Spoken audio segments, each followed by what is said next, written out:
তাতে লেখিকার নাম মঞ্জু বিশ্বাস, মানে বিশ্বাস সঙ্গে আছে। আর মঞ্জু মানে মন জয় করে, মন মনোহর সুন্দর, মন কেড়ে নেওয়া। উনি প্রকৃতির কাছে হারিয়ে যেতে চেয়েছেন, মানুষকে ভালোবেসে হারিয়ে যেতে চেয়েছেন, অভিজ্ঞতাকে মলাট বন্দি করেছেন, তাকে সৌন্দর্য ধরা পড়েছে। আমরা সাহিত্য সম্পর্কে বলি যে সাহিত্যিকরা তিনটে পথে হাঁটে, একটা হচ্ছে মানব জীবনের পথ, একটা প্রকৃতির পথ, আর একটা দূর অজানার পথ।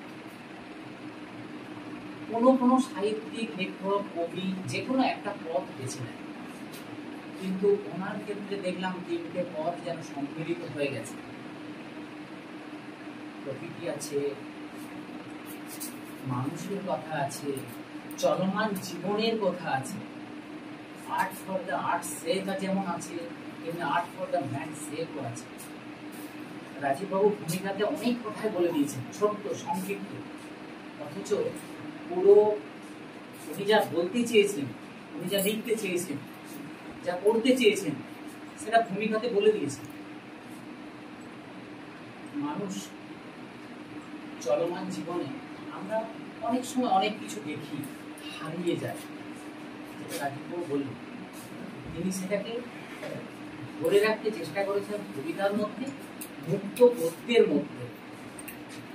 আমরা ফ্রান্স বললেই মনে পড়ে চার্লস বোদলেয়ারের কথা, রেমবোর কথা, ভিক্টর হুগোর কথা। ইতালি বললেই আমাদের কাছে মনে আছে পেট্রার্কের কথা, কান্তের কথা। ওই বইটা, ইউরোপের ডায়েরি যখন আমরা পড়ছি, বইটা খুলছি, চোখের সামনে আসছে সেই কবিদের অবিস্মরণীয় লেখাগুলো। হয়তো অনেক ব্যাকরণ সম্মত বা গ্রামাটিক্যাল ক্যাটাগরিজ এসবের সোপান ছেড়ে, এসবের বাধা ছেড়েও যদি আমরা নির্ভেজাল ভাবে এটা পড়ি, অন্তর ছুঁয়ে যাবে। লেখাগুলোর মধ্যে শব্দগুলো যেন জব্দ হয়েছে।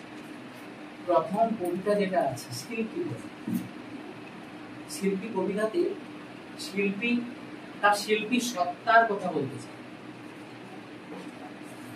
ধীরে ধীরে মানে শব্দগুলো, শব্দ আমরা বলি সোহম ব্রহ্ম বা শব্দ ব্রহ্ম, যে শব্দগুলো মানে সর্বং ফল্লিদং ব্রহ্ম,